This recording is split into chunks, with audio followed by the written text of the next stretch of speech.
recording. Aisha, are you gonna have to run in and out as well, or is Josh just? No. I'm gonna stay here. I'll be here. Okay. That's so much pressure on you, having to learn everything. I know, right? Okay, I'll try my best to give a good in-depth overview, but I did a bit of a brief rundown of all the items I have to highlight. There's actually quite a bit of information. Let me know if we need to connect again tomorrow to continue whatever we don't go over today. And then we'll just get started now. So for hemodialysis providers, referrals to these providers usually come through email, verbal communication, or they're just aware of these patients because renal patients, they kind of roam around all the different areas. Usually it starts in a kidney care clinic where family providers refer the patient to kidney care. And these patients are usually, they have low eGFR and they're slowly deteriorating, but they're not at the point where they need any treatment modalities. But at some point when they've deteriorated enough and they actually need to consider PD, HD, or transplant, they get referred to those areas.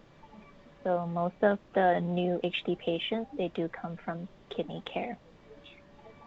And once they've identified that the patient needs hemodialysis, an HD doctor is notified. And at the same time, usually the HD clerk is made aware of it as well. So they would create an HD recurring encounter for them, similar to this one that I have here in the screen. And then usually around 1 to 2 weeks before the patient needs to start HD, the HD provider would go into the patient's encounter and place orders. And Flo, feel free to jump in case I forget anything. There's just so much stuff. Yeah, okay, I will. Thank you. Okay. And then, so for most HD patients, there are 4 general power plans that we place for them. I decided to discontinue all the ones that I had placed for Josh, and then we can place it together. So the first power plan that they usually add is the lab power plan. So you can search for any of our renal power plans by typing in NEPH and EPH. And if you want HD specific ones, you can go ahead and type HD too. If you click enter, you'll find all of them. In this a bit. And so the first power plan we're going to talk about is the lab power plan, and it's the one here. NEPH-AM hemodialysis maintenance labs for 1 year. And you'll notice that it actually comes in a regimen as well. And the way we differentiate it, power plans come with this pizza box icon, whereas a regimen comes with this green calculator icon. And our recommendation is for the providers to actually place the regimen instead of the power plan. And I'll explain why we do that. So this is the regimen. The reason we recommend using the regimen is because after 1 year, once all the orders have been completed, they can come back to this regimen and just click a button called repeat, and they can start another power plan using this regimen. So it's just an easier way for them to reorder this power plan without having to re-enter the entire power plan. I don't know if that makes sense yet, but maybe Chris and Josh can give you a better explanation on regimen use. But for this regimen, usually if it's the first time they're placing this, they would click start. And it'll bring you to this window here. They don't do any modifications. They just go ahead and click OK. And this is the power plan. So here, if you can see, these are the steps. The greater, I guess, the first level is the regimen. And then it goes on to the power plan. And then these are the orders within the power plan. So for this power plan, there are two main modifications that they do. The first one is in the Q3-month diabetic lab work. If the patient is diabetic, they would check this off so that every 3 months, random glucose and A1C is collected for this patient. If the patient's not diabetic, don't select it. And then the second modification is cytotoxic lab work. If the patient is being monitored for potential transplant procedure, we collect the cytotoxic antibody screen for transplant clinic. You would select it if they are a potential transplant candidate. And then once those modifications have been done, you would click orders for signature and sign for it.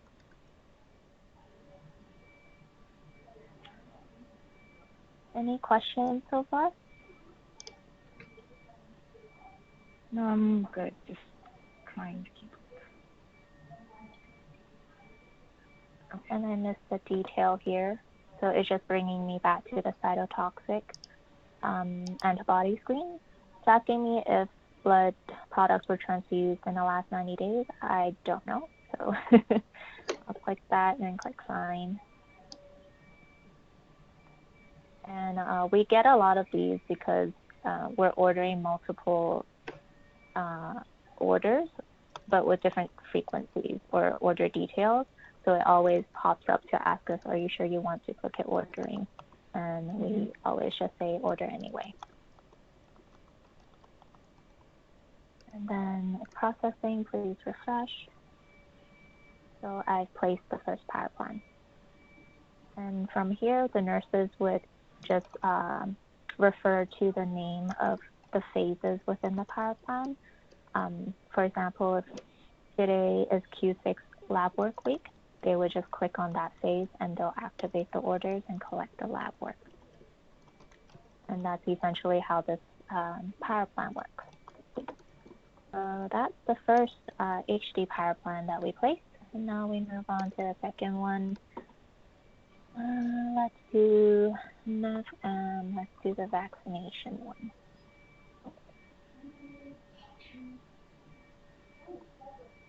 So this is the power plan that we use, NEF hemodialysis vaccination. It is a multi-phase power plan, and it looks like this. If we move over to the order window, you can see that the power plan is here, and then below it, you can see the two phases that it's been separated into. The first phase is for influenza pneumococcal, and the second phase is for hepatitis B. For our chronic outpatients, we order both the influenza and the Hep B orders for the patient. And for the influenza, it's all dependent on the patient's age. If they forget, they can refer to the reference text here. So for Josh, he is 46 years old, so I'm going to select the first option here. And pneumococcal, we order for all patients, so they will have to select that too. I'm not sure why this one is here, and it should be auto-selected. I think Solomon was playing with this when we were talking about our recent EDD, so this should be already selected. And then for hepatitis B, there are two products available, and right now St. Paul's is only carrying Ingeric, so we select Ingeric. And there are two orders within this, one for booster and one for series.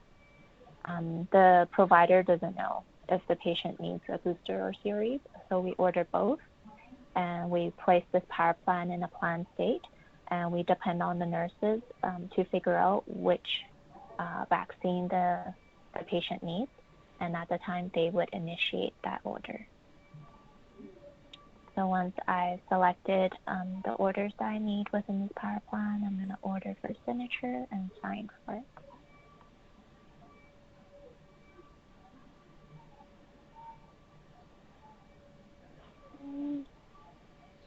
So it is in the planned state. Okay, So that is the second power plan. Let's move on to the third one.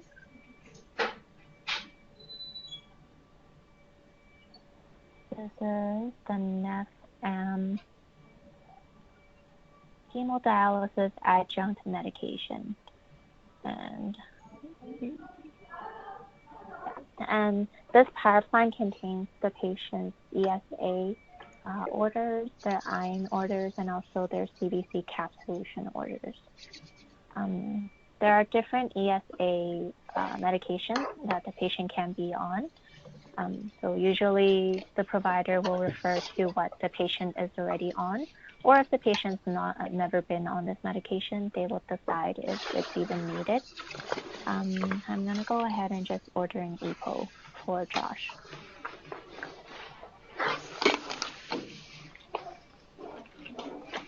And I'll just put him on sodium ferricloconate.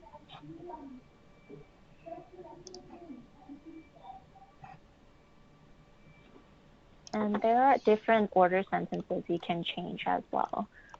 For example, for the EPO, if patient's running on Monday, Wednesday, Friday, and you can use this drop down to select the different dosage that the patient needs. And same for all of the other ones. It just makes it easier for ordering. And that's it. And then we would initiate now.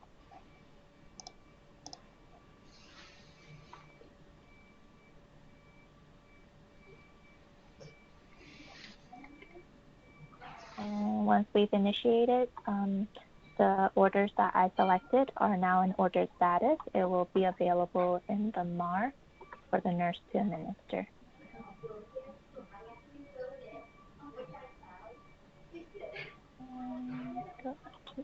Okay, so that was our third power plan. And the last power plan, this is the NEF initiation power plan. So once again, you'll have this window pop up for the future day of treatment. You want to indicate when your start date and time is. Usually, if the provider doesn't know when the patient is coming, they would just put today's date and time and click OK. And we'll click Done. And this power plan is specific for new patients, particularly for the first 3 runs. So if we look over here in the ordering window, this is the power plan, hemodialysis initiation treatment, and below it you can see there are 3 phases. First one is initial treatment, and this contains your hemodialysis order, and it's a reminder to refer to the HD power form for the most recent HD prescription. It also contains any necessary lab work. During their initial run, that's when they get like the baseline testing. So the testing is a bit different from patients who have already been with us for a while. In addition to that, there's also the IGRA and any of the virology testing that's required. The second phase within this power plan is the diagnostic testing. For most of our patients, they require all 3 when they first start with HD. Sometimes they may or may not order card echo, but usually it is included. And there is one section you have to modify for card echo, which is the scheduling location.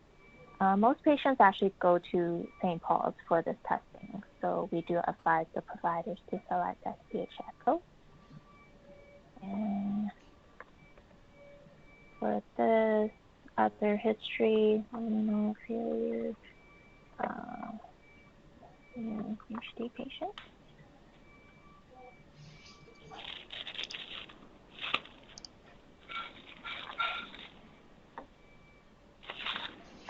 And then moving on, you have another phase here. The third phase of the power plan is the scheduling phase.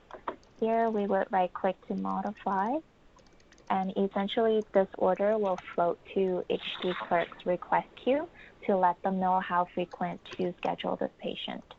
And the most common ones, well, actually all 4 of these are common, but for a patient that is just starting, and new to the unit, usually it's the HD hemodialysis 4-hour. And then it will autofill some special instructions for you. And then here in the scheduling location, just make sure to select SPH HD unit. And once you're done with making all of these modifications, you can click Orders for Signature and sign.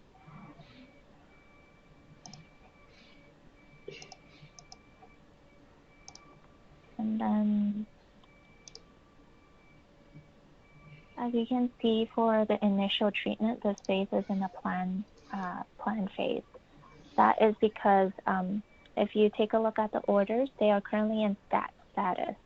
Because oftentimes when providers are placing the power plan, they don't actually know when the patient is going to start their first run. So the doctors depend on the nurses to be the ones who would initiate this phase of the power plan so that the orders are available on the actual day of treatment. So if today was the actual treatment date and the patient is here, if I am the nurse, I would go into the phase and initiate this phase of the power plan. And then this set of lab orders will appear in Clinical Collect so that the labels would generate and I can collect the blood for the patient. And another part to remember for this power plan is the diagnostic test. This phase of the power plan, the orders are in future status. If the patient requires the requisition, which they would on their first visit, nurses have to right-click on the orders and reprint the requisition to give to the patient. Because these are outpatients, the techs wouldn't be coming up to HT to perform these procedures. The patient will actually need to bring the paper rack and go downstairs to have their chest x-ray and their ECG and card echo done. Any questions? I've been yammering on for a little bit there. Hey, Gary, well done. Just to say I'm back. Great to see my name in the system. No, so far from mine, good. This is obviously just all lots of new workflow stuff. Well done getting the banana allergy. That's a nicer allergy already. What was the other environment thing? Aisha, I know it's a lot and early in your career with us, but do you have any questions at this point? No, so far so good. I'm taking a lot of notes so I can recreate the steps, and then I'll probably have questions. Oh, for sure. Yeah, and when Chris and I, or either of us or both of us, get time to kind of review this, Kerry, I know this seems tough doing it to a small crowd, but gives us something to actually look back at and follow along to as well. No worries. I feel bad that you guys would have to scroll through such a long video just to find sections that are applicable. But hopefully it's helpful anyhow. Okay, so I'll just continue on then. Sounds good. So back to the NEF hemodialysis initiation treatment. Like I said before, it's usually just for the first 3 HD treatments. And when I place this as a provider, remember there's the hemodialysis order in here, and there's the reference text saying HD power form. So I actually have to go and enter this power form, so I'm not totally done yet. So how I do that is by navigating to provider view. We have an M page called dialysis management. All nephrologists should have access to this M page.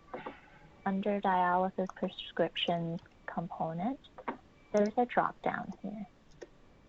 I can select the hemodialysis power form, and this is the prescription that I have to fill out. And you can see that there's already some populated data. That's because I previously entered information here. So it's a good reference knowing that previous prescription information actually pulls into a newly documentation. And this is helpful because usually when HD providers have to modify a prescription, it's usually pertaining to the dialysate solution or maybe the dialyzer or maybe just the heparin. Everything else might stay the same, so it's nice that it pulls in historic information and I can just make a few adjustments. So here I'll just say, let's change this. Oh, and you also get these alerts once in a while. It'll say other fields in this form depend on this value. It's just kind of like a reminder, like, do you really want to do this? And so I just want to say, yes, I do. So net fluid removal, maybe I'll change it to 2,000. And I'll just change the heparin to 1,000. And then once I'm finished with all of my modifications, I will then go and click the green check mark and it'll sign the power form. And I'll click refresh. And then within the same component, you'll see that my entry from today has been populated into the next column. And they really like this component because you're able to kind of compare how the prescription has changed over time, and it kind of helps them decide if the prescription needs to be changed again. And so let's go back here. So say the patient has already completed their first 3 runs, and now I've come back to kind of revisit like how the patient is doing. Oftentimes they're okay to continue to do HD, and we've established that they're going to be a chronic HD patient. We will then now go and discontinue the initiation treatment, assuming that they've already had their 3 HD treatments, all the baseline lab work is complete, diagnostic tests have come back and they're good. I'm okay to discontinue this.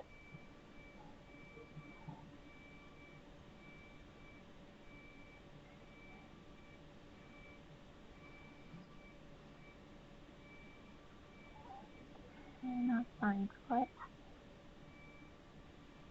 Once I've discontinued the initiation power plan, I then now have to place a NEF and admission. It's called NEF and hemodialysis admission power plan. So if we navigate over here, this is the power plan, and the phase within it is called NEF and hemodialysis intradialytic complication management module. Within the power plan, very similar to the initiation power plan, but with more patient care orders. So here we have the new hemodialysis order. Same thing, it refers to the HD power form. And then in addition, you get all these PRN medications. You get the complication management module. And you have all of these PRN meds in case of any of adverse reaction management is needed. You also have your hypoglycemia and essentially all of like the general patient care orders. And then here you have a new scheduling order where you can continue to say, okay, yeah, he's doing good with 4 hours, so I'll just stay with that. But at this time, if the patient's actually better off with hemodiafiltration or even nocturnal for 6 hours, they can choose the different treatment at that time. And then again, for scheduling location, we want to select SPH HD unit. I do want to point out this is a bit of a different build because we are using an SPH HD unit encounter, and the location is HD unit. So usually you don't have this as a mandatory field, whereas for an alternate ambulatory scheduling location, it should already be defaulted. But because HD unit is built as a separate facility as SPH, they had to do this. So doctors just always have to remember to select this and not paper referral. I hope that makes sense. Okay.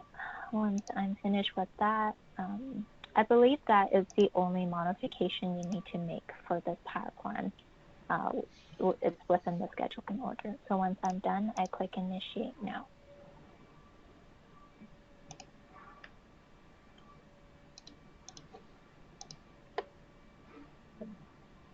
And so essentially, I've replaced the initiation power plan with our admission power plan.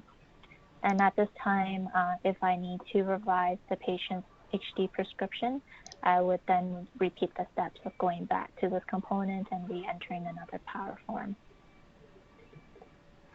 And yeah, so those are the 4 major power plans that all HD or all chronic HD patients have.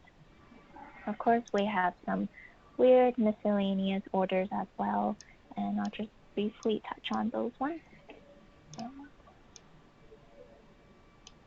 We have a power plan that is called NEF-AM hemodialysis. First run, post-travel, day of treatment. And again, the day of treatment window will come up and you just click OK. So we did a lot of optimization to get rid of all of our, well, actually most of our day of treatment power plans. This is one of the remaining ones. We haven't really had to deal with it because of COVID. Patients haven't been traveling. And usually we have a different set of orders for patients who have just come back because they need additional screening. And also the way we do HD is slightly different. The differences lie in here, for example, the blood pump speed. It decreases from 350 to 250. We usually swab them for CPO. And we also do a set of blood work. We swab them for MRSA. We do the IGRA again and also the virology. And we keep it at a lower pump speed for 3 runs, and then after that, they just go back to the regular treatment plan. But because we haven't been seeing a lot of patients traveling at all, they haven't had to use this power plan. But if, I guess once these patients pop up again, then this is what they have. And they potentially might want to change this to a multi-phase, like the other power plans too. And then another power plan that we have is the NEF. So we have several HD catheter related bacteremia power plans that are available for them. These are also day of treatment. So the differences between them is essentially the different organism that has been identified. So for example, if it was a staph, then I would use this power plan. And again, it's day of treatment. And Flo actually identified that a lot of the clinicians aren't actually using this power plan anymore. They are just adding to phase within our adjunct power plan because day of treatment is so clunky. And essentially what's in these power plans are these CDS notes, a vancomycin or a medication order, and the trough draw level, lab order, and potentially card echo.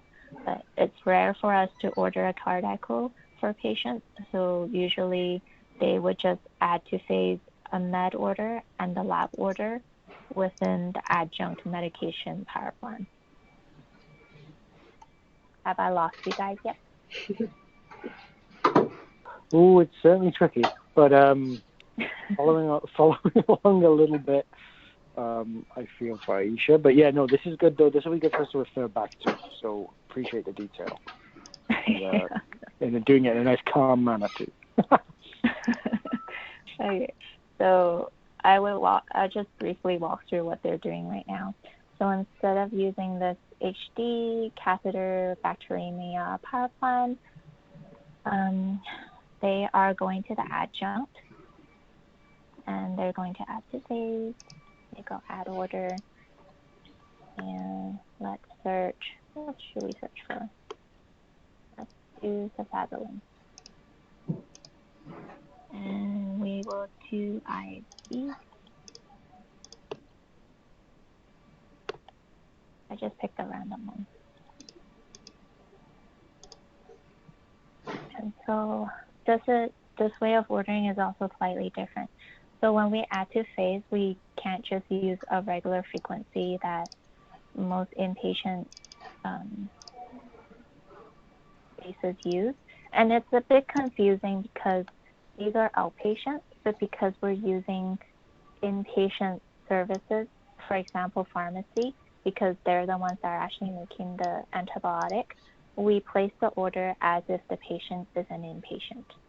Hopefully that makes sense.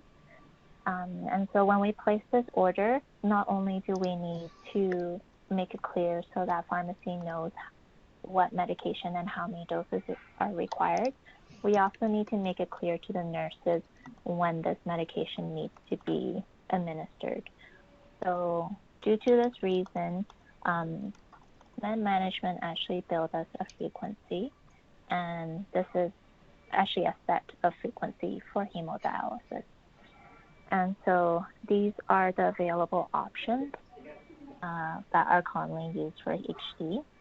I would say the most common one would be hemodialysis 3 times a week. So the clinicians would select that. And then administer over, I would say 2 weeks.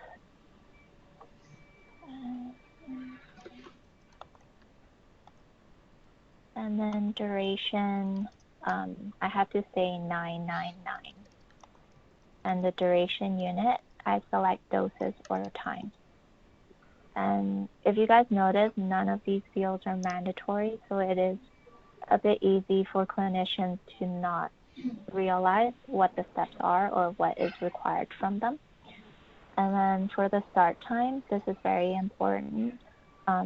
Clinicians do need to figure out if the patient is running Monday, Wednesday, Friday, or maybe Tuesday, Thursday, Saturday, or whatever combination they are doing.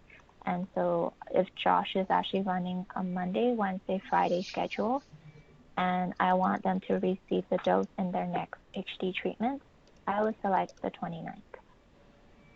And the time, it just depends when you want the cutoff date to be, or the starting date to be, sorry. And then for the stop date, we said 2 weeks. So if we're starting on the 29th, the stop date, the stop date would be February 12th, and I'll just say 8 o'clock. And then once all this information is filled in, I would then go orders for signature and I sign for it. And I missed the detail.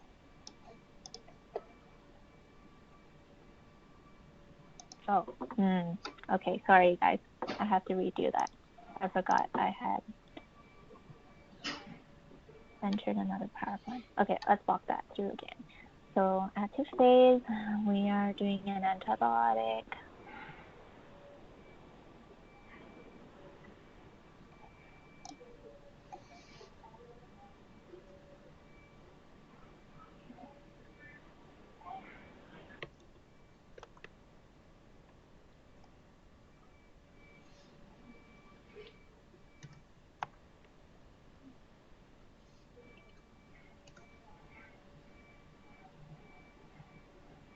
Are you guys curious why we have to enter 999 doses?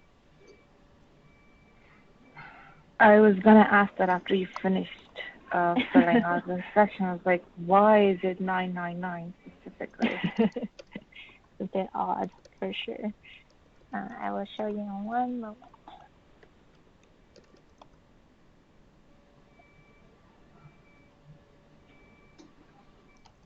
So here I've added to phase the cefazolin, and then if I go back to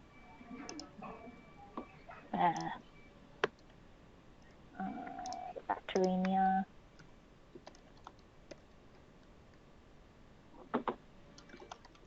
the second part to this power plan that they need is the lab order.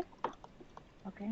So they would just add it outside of a power plan. So So was it? If I was entering a vancomycin med order, I would need a vancomycin trough.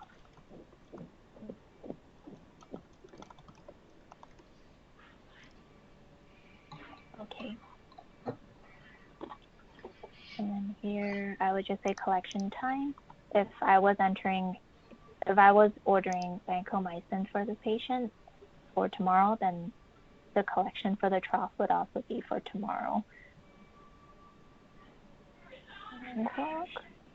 And the way we place lab orders for HD is also slightly different.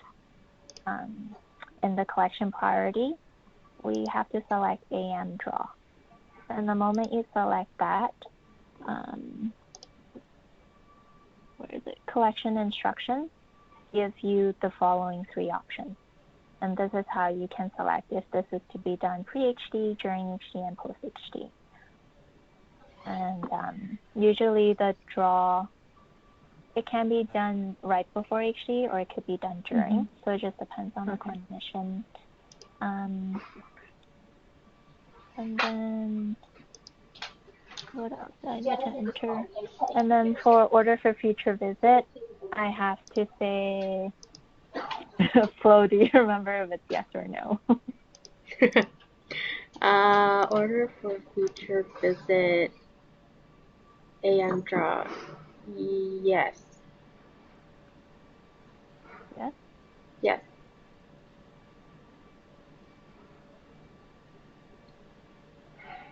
Wait. I think it might be no. We're gonna try no, you guys. See, even for us, like, because it's not mandatory field and it doesn't really guide you, it's very easy to not remember how to place this correctly. Wait, unit collect, yes. AM draw. And then collection Collect during HD. I think it needs to be no because it has to be an active order. Okay. Let's try no. Okay, so we'll select no, and then we'll sign for it. And then we'll click OK.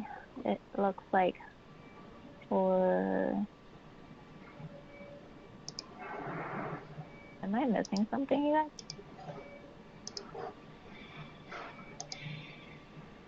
I'm just going to try this again. Therapeutic, please complete both last dose and last dose field. Is it that? Okay. But the field's not here. I completed this one.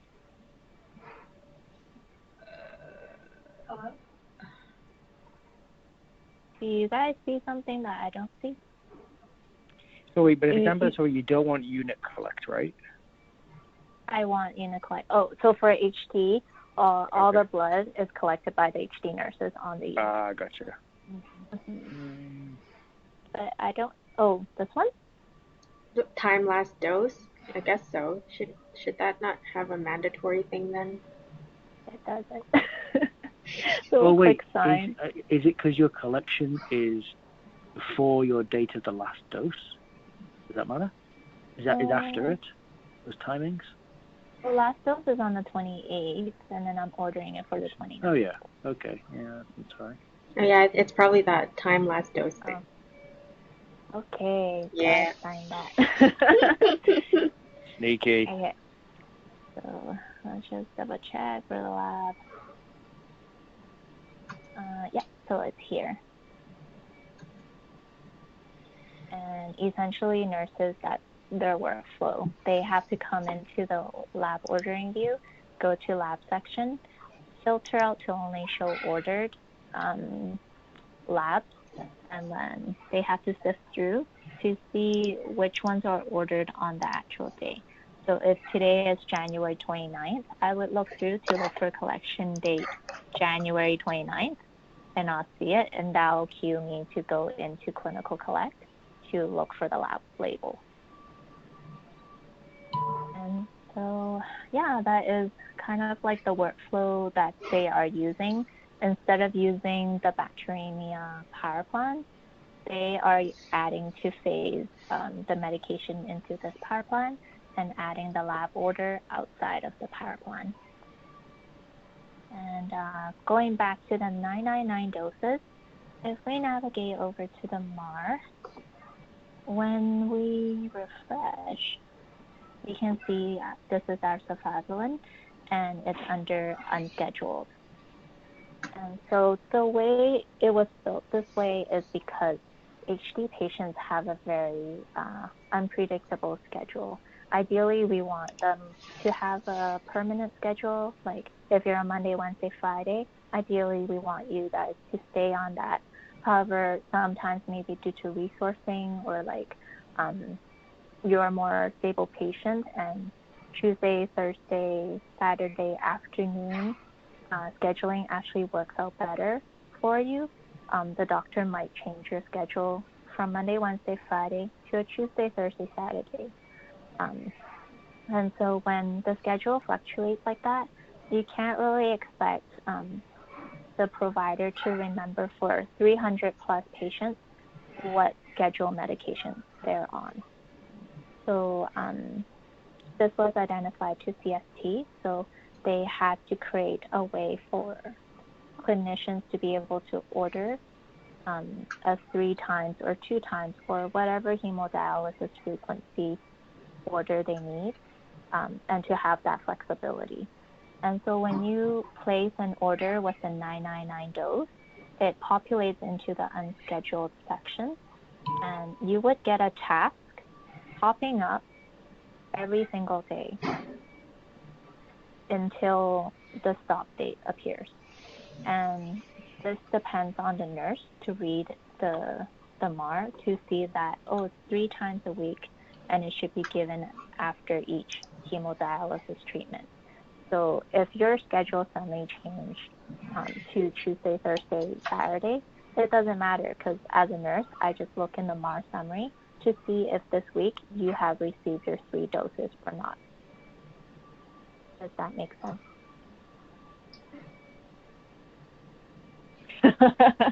No, gotcha. it doesn't. I'm sure it will.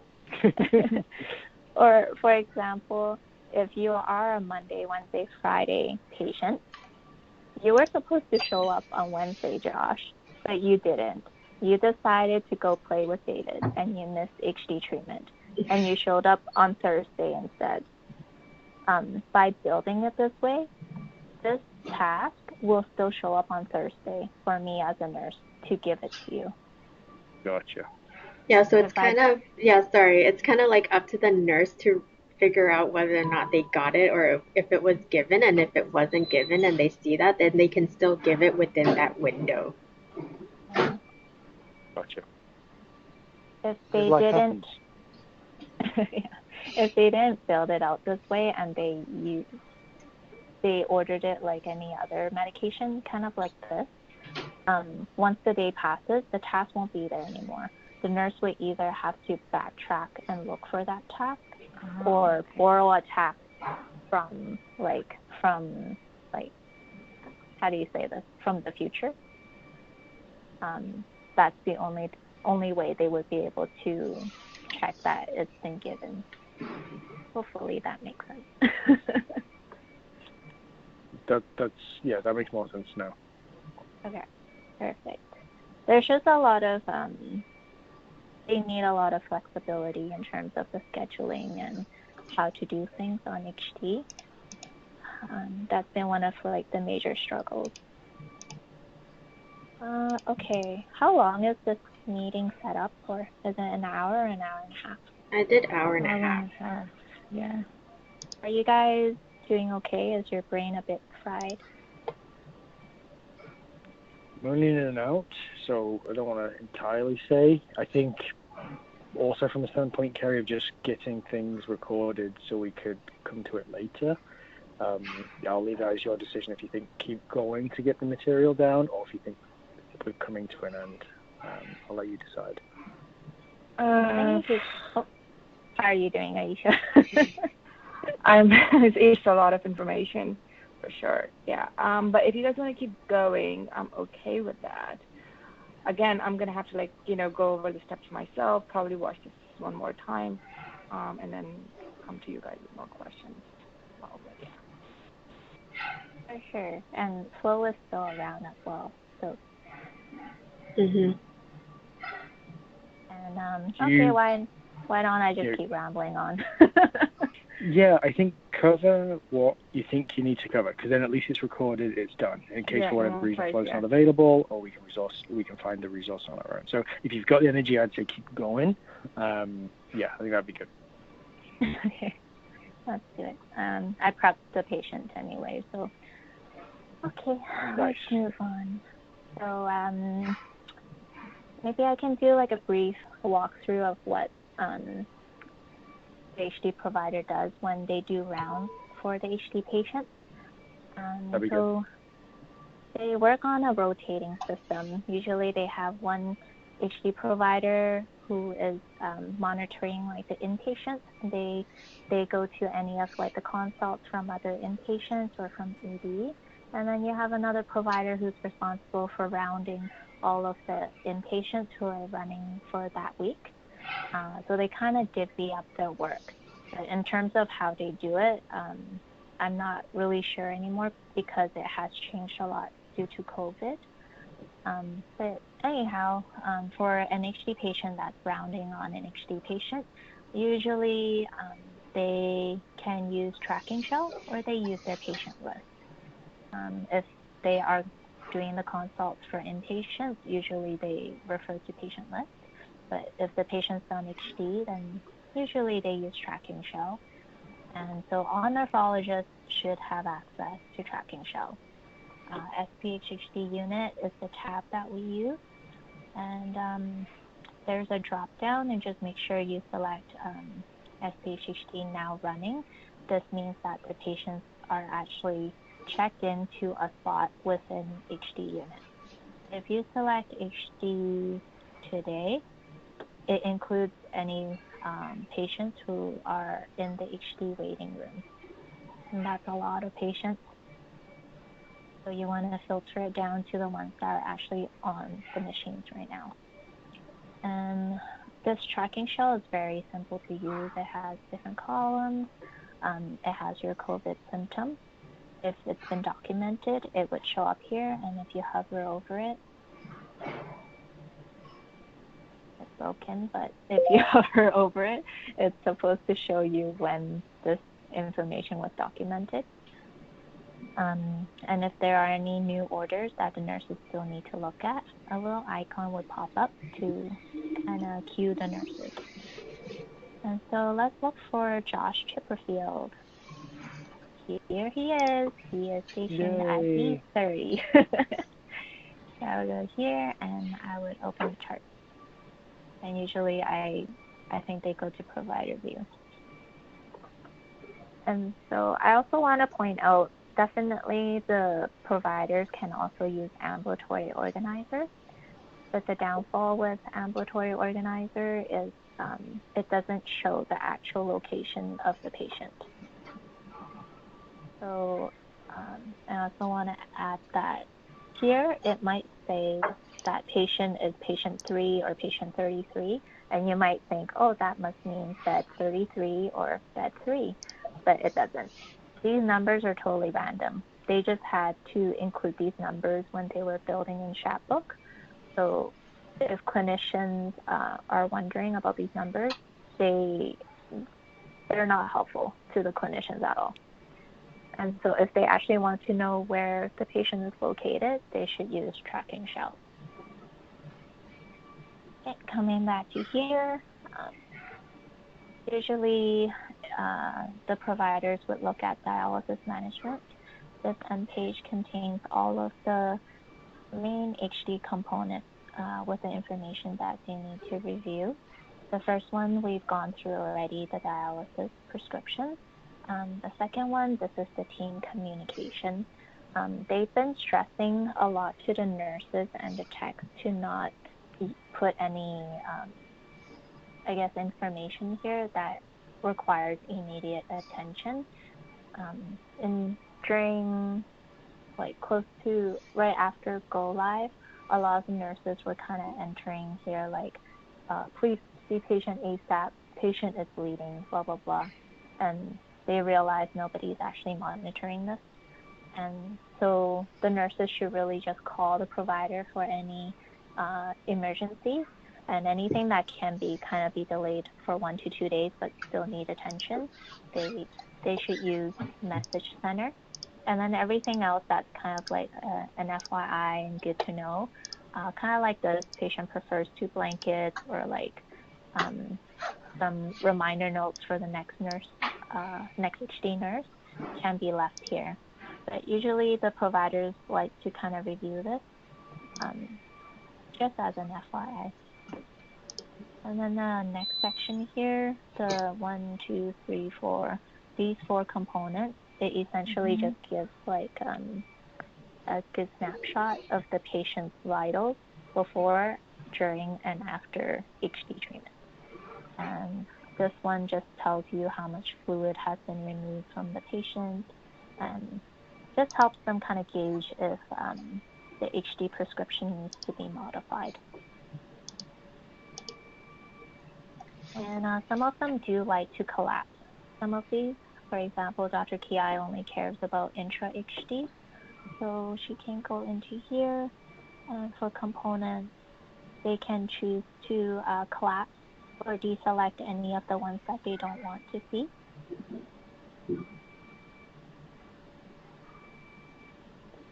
And if we go down, the next section is the vascular access monitoring.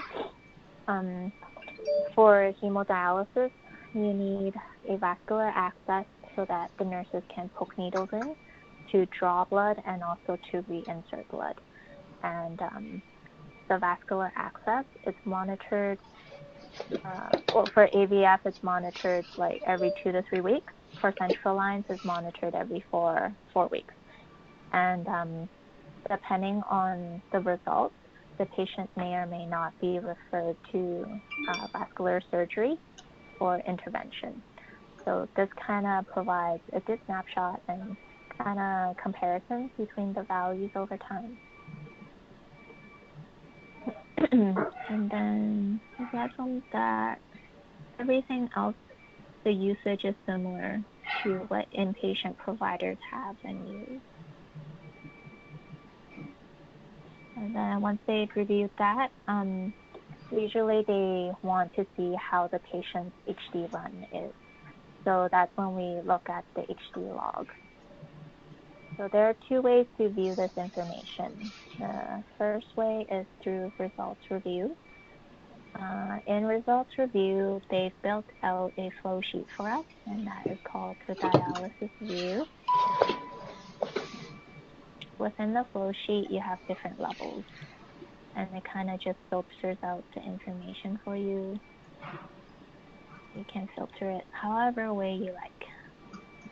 And during the HD run, the level that they use is usually hemodialysis management.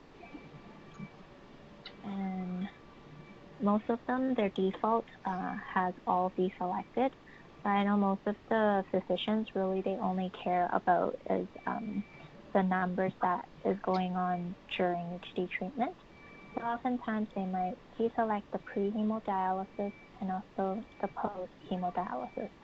And here the numbers are so beautiful, and they can trend how the patient's actually doing during HD treatment. They can see if they're tolerating or not, and if they need to adjust the prescription. Hey, just while you're here, Carrie, can you just show Aisha the chart function? The chart section? Yeah.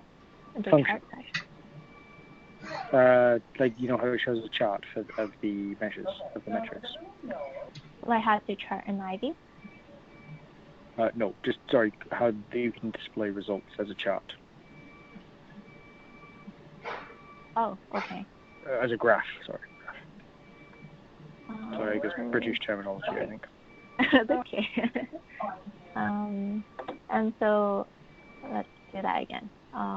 Show less results. For example, if I want to graph, like specifically intrahemodialysis, and I want the data from this column to maybe this column, I can select it. Nice. And then It's supposed to graph for me, but it's not graphing. Or let's do maybe like that. Nope. I don't know what they did for us, but it's not graphing, Josh. Can you select the column or the whole row and then see if the graph option becomes an option? No. Try the whole row. They did build HD a bit differently. Our results review and our iView. A lot of the functionalities that work for enterprise build doesn't work for us. That makes sense. Okay, no worries. Sorry. Okay, so unfortunately we can't graph it. But lucky for us, nephrologists never ask to graph this information. But it does group if you're interested, but they really hate the grouping and the listing view because it's not helpful at all. And then another way to view this information is using iView. Actually, a lot of physicians prefer to look at it through iView. I'm not sure why, but they do enjoy this. So same thing in iView under dialysis management. This is the band that we document in. And PD documentation is also lumped into here because GST refused to create a separate section for them. So HD starts from here, pre-hemodialysis, all the way down to flow monitoring, all belongs to HD. And similar to results review, it's categorized by section, and they just move from top to bottom. And it provides a good visual representation of how the patient's doing on HD.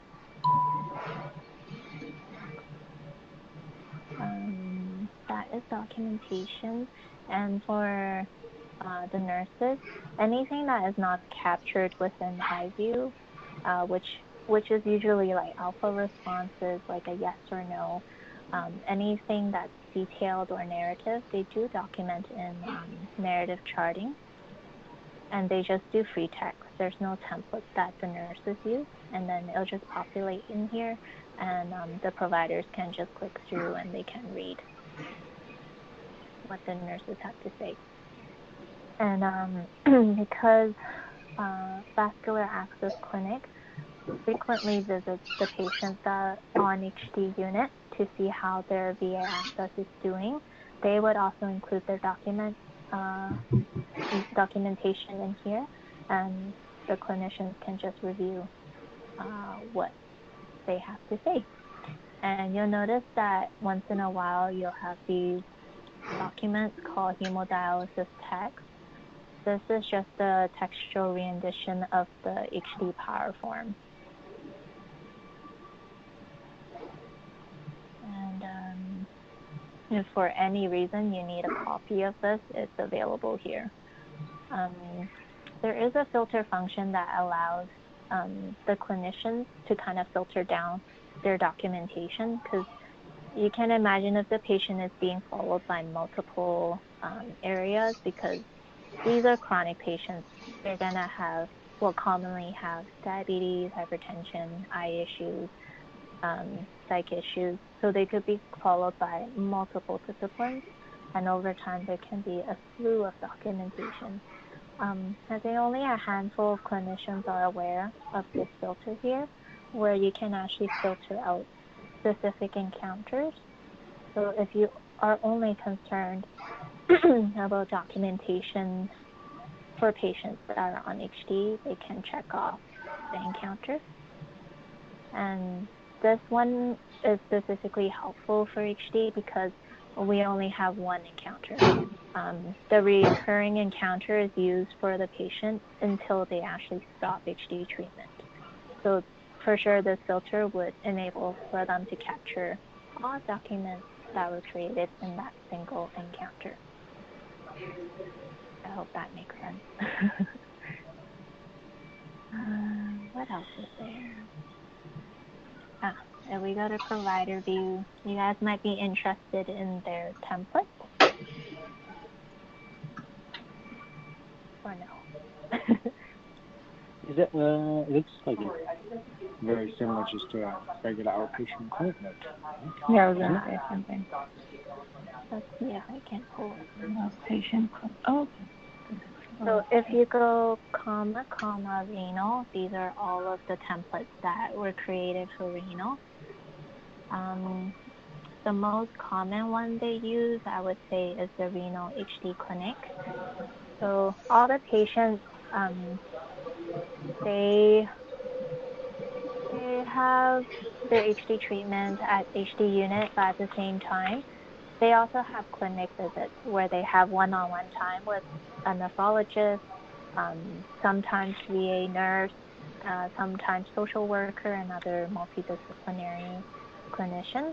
And they come together in this meeting where they can discuss any issues or any follow-up items. And during this clinic meeting, that's when they use this template here, Renal HD Clinic. And it kind of just gives like a good summary of how the patient's doing. Maybe I'll show you guys the quick orders too. So earlier when I was placing the vancomycin trough level, remember how there were no mandatory fields or there was like no queuing telling me what to enter? Had actually built out this hemodialysis folder within quick orders that already has preset order sentences for lab orders. So they can navigate to here, and these are commonly placed lab orders that they use. So for example, potassium, if I go in and look at the details of that order, you can see that it has been pre-selected for AM draw once, and it has the pre-HD selected, and it has unit collect selected and also future visit. So it's a really quick way for them to place a lab order and not have to remember the specific fields that they have to enter. Unfortunately, I don't see that for the medication. So they do have to remember to use the 999 doses if they need it to be scheduled as an unscheduled medication. And then maybe I'll just touch base on dialyzers. So dialyzer is a component that you have to put on the HD machine when you're setting up the HD machine. The dialysate actually flows through the dialyzer and then filters through the blood, and then it goes into the patient. And then there are times where the patient is actually allergic to a specific dialyzer. And so when they're allergic, you need to enter an allergy. However, in the allergy section, dialyzers are not recognized as a substance. So maybe you guys can mute if you're not interested in joining talking with me. And then, so dialyzer is not considered one of the substances that are listed in Cerner, and almost all clinicians have this free text box fitted out. Only pharmacists have access to this. This is because of an EDD decision that clinicians, aside from pharmacists, should not have access to this because people were entering weird things when they used to have access. And so for HD providers, if they want to enter a dialyzer allergy, they have to enter other. They just have to choose one of these items, even though it doesn't actually fit in any of these categories. I've been asking them to select other environmental. You click OK, and you click yes. And then I had previously already entered one for Josh. That's why it's pulling in all of this information. Essentially, what happens is when you place an other allergy, this information flows to pharmacy where a report prints. I think every day in the morning with all these other entries, and the pharmacist would review to see if it's suitable to be re-entered using free text so that it appears on the banner bar. And so we've connected with pharmacy, and they've agreed that if it's a dialyzer allergy, they would re-enter the information into the banner bar. So what the nephrologist needs to do is to say allergy